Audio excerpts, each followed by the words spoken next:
Soy Susana Maquieira, soy licenciada en Psicología y dirijo junto con Claudio Alonso el Centro CASET, que es el Centro de Apoyo para la Crianza y la Educación Temprana. Es un gusto para mí estar participando de este encuentro virtual acerca del embarazo y crianza, con una temática que desde CASET venimos trabajando hace tiempo, que es el jardín maternal. He titulado esta presentación El jardín maternal, una alternativa para la crianza hoy. En realidad lleva 3 puntos suspensivos, pero también podría haber sido una formulación en términos de pregunta. ¿El jardín maternal es una alternativa para la crianza hoy? Y quizás también podría haber sido enunciada en términos de signos de admiración, como una preocupación, ¿no? Si el jardín maternal es verdaderamente una alternativa. Bueno, quizás debiéramos pensar en que son todas juntas y al mismo tiempo. Me voy a ayudar con una presentación que tengo frente a mí para ir llevando esta presentación hacia algunos carriles que quiero que pensemos juntos.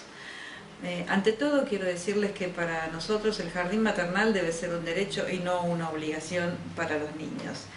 ¿Esto qué quiere decir? Que implica considerar al jardín maternal como una institución educativa que está al servicio de la familia y en términos de acciones de crianza compartida con ella. Habría muchas razones para pensar por qué el jardín maternal es una alternativa.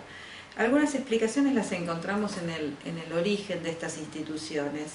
La incorporación de la mujer al mercado laboral dio origen, como les decía, a instituciones llamadas inicialmente guarderías, porque de lo que se ocupaban era precisamente de la guarda de los niños muy pequeños, de las operarias de las fábricas que debían cubrir grandes horas de trabajo, largas horas de trabajo, y estaban alejados de su grupo familiar primario.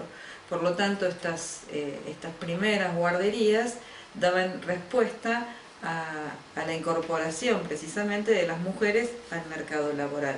Hoy, en la vida moderna, la mujer tiene una fuerte inserción en el mercado laboral actual, y esto hace que estas instituciones proliferen, digamos, ya con una impronta más desde el campo educativo, más desde el campo de la educación temprana. También podríamos pensar que aparecen en estos tiempos nuevos intereses en los miembros de la familia. Por lo tanto, no siempre está relacionado la motivación para dejar un niño pequeño en un jardín maternal, no siempre está relacionado con el trabajo, sino que también tiene que ver con que muchas veces las mujeres deciden estudiar o crecer en su formación profesional, y esto también hace que el jardín maternal les presente una posibilidad para compartir esta necesidad. Otra de las razones pueden ser las nuevas configuraciones familiares, es decir, puede haber familias monoparentales, papá o mamá sola con niños, y el jardín maternal brinda en ese caso una fuente de sostén para acompañar el crecimiento de los niños. Otra de las cuestiones que también es muy frecuente ver en estos tiempos es la sensación de incapacidad que tienen muchos papás para educar a sus niños solos, ¿sí? Entonces el jardín maternal viene aquí a ofrecerles una ayuda técnica especializada para acompañarlos en esta tarea que a veces les resulta muy difíciles. Si ampliamos un poco más el horizonte, también encontramos otros argumentos. Podemos decir que los espacios habitacionales y los tiempos de esparcimiento también son reducidos, ¿sí? Entonces el jardín maternal también ofrece una alternativa donde los niños pueden estar creciendo desde temprano en ambientes bastante más confortables y estéticamente mejor preparados. En las zonas urbanas también digamos, existe cierta peligrosidad, los niños no ocupan los espacios públicos, ¿sí? Entonces también esto puede llegar a ser una alternativa para que permanezcan en una institución el tiempo en que sus padres no pueden hacerse cargo de ellos. Podríamos pensar muchas cuestiones acerca de este tema, pero para que el jardín maternal sea un derecho para los niños, tendríamos que hacer foco en un aspecto que ya es el centro de la motivación de los estudios en muchos países europeos, que es el tema de la calidad educativa. Entonces, para profundizar un poquito sería necesario tener investigaciones acerca de cómo es la tarea o cómo pensamos la tarea en estas instituciones, qué tipo de respuesta les damos a las necesidades emocionales de los niños pequeños, cómo trabajamos con las familias en forma conjunta y bueno, y en realidad podríamos identificar allí muchas de las cuestiones culturales y contextuales del crecimiento muchas veces desmedido de este servicio. Voy a compartir con ustedes algunos puntos de una investigación que fue llevada adelante por el Centro de Investigaciones Innocenti de UNICEF, que es una investigación hecha hace un par de años y se puede bajar desde la página del Instituto Innocenti. Es el report número 8 y este report investiga el cuidado infantil en los países industrializados en época de transición y cambio, ¿sí? Justamente el foco de la investigación está en la forma en que se educa a los niños en los países económicamente más avanzados. 4 puntos revela esta investigación. El primero es el que ellos llamaron el gran cambio. El segundo, la revolución paralela. El tercero, cuál puede ser el potencial beneficioso. Y el último, el potencial dañino. El gran cambio está en la forma en que se educa a los niños actualmente en estos países. Y dicen textualmente así: las nuevas generaciones de los países de la OCDE, que es la Organización Mundial del Comercio, son las primeras que están pasando una gran parte de su primera infancia no en sus propias casas con sus familias, sino en alguna modalidad de centro de atención infantil. Fíjense que estamos hablando de los países más industrializados. Voy a enumerar algunos de ellos, como por ejemplo Dinamarca, México, Italia, Austria, Finlandia, Suecia, Noruega.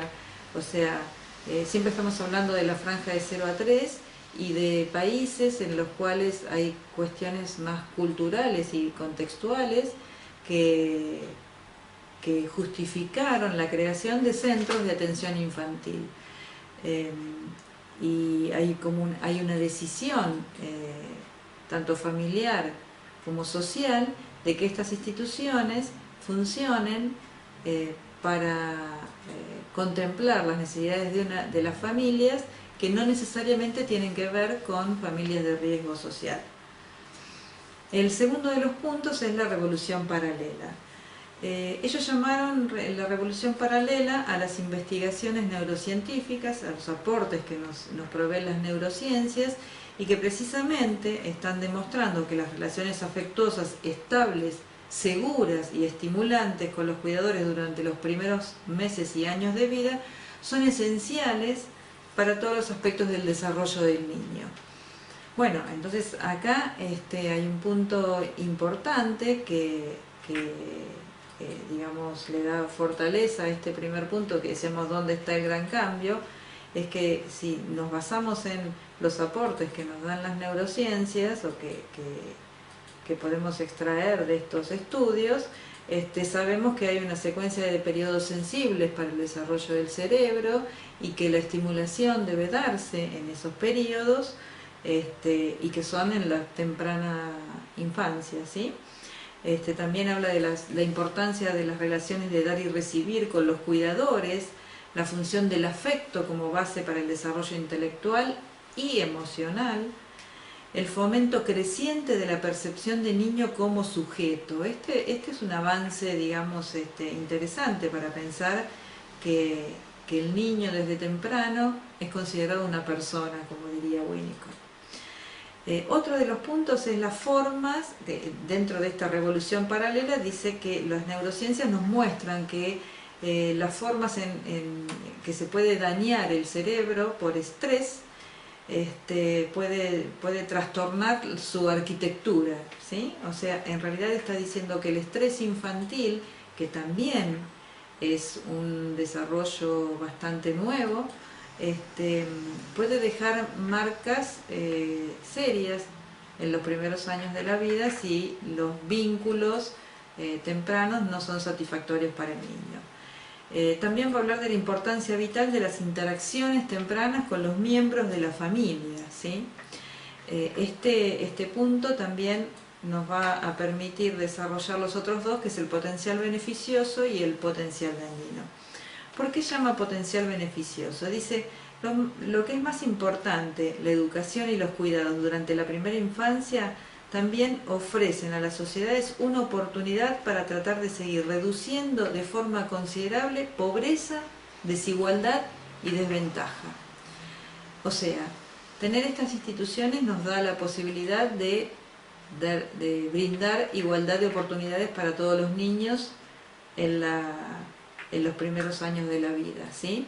Hay varias experiencias que pueden hablar de estas políticas en las cuales esta igualdad de oportunidades se ha puesto en juego. Tenemos el programa Educa a tu hijo en Cuba, tenemos el programa Chile crece contigo en Chile. O sea, son programas muy abarcativos de las distintas necesidades que van teniendo las familias de acuerdo al lugar donde viven, de acuerdo al lugar donde trabajan sus padres, ¿sí? Aquí en Argentina también hay varias experiencias que fueron armándose en relación a, por ejemplo, los tiempos de cosecha y las instituciones que fueron creadas para que los niños puedan quedar bajo cuidado de personal especializado en los tiempos en que sus padres tienen que trabajar muchas horas para cubrir esos tiempos de cosecha. Pero bueno, este potencial beneficioso, digamos, jugaría por un lado, pero por otro lado, también esta investigación nos habla de un potencial dañino. Dice, cuanto más pequeño sea el niño y cuantas más horas pase en los centros de atención infantil a la semana, mayor será el riesgo. ¿De qué nos habla aquí? De los riesgos de la institucionalización temprana. Ya no estamos hablando de la institucionalización que hablaban Spitz o Bowlby de la época de la posguerra, sino que estamos hablando de institucionalización de niños que tienen familia y que sus familias en realidad no pueden hacerse cargo por determinadas razones una cantidad de horas.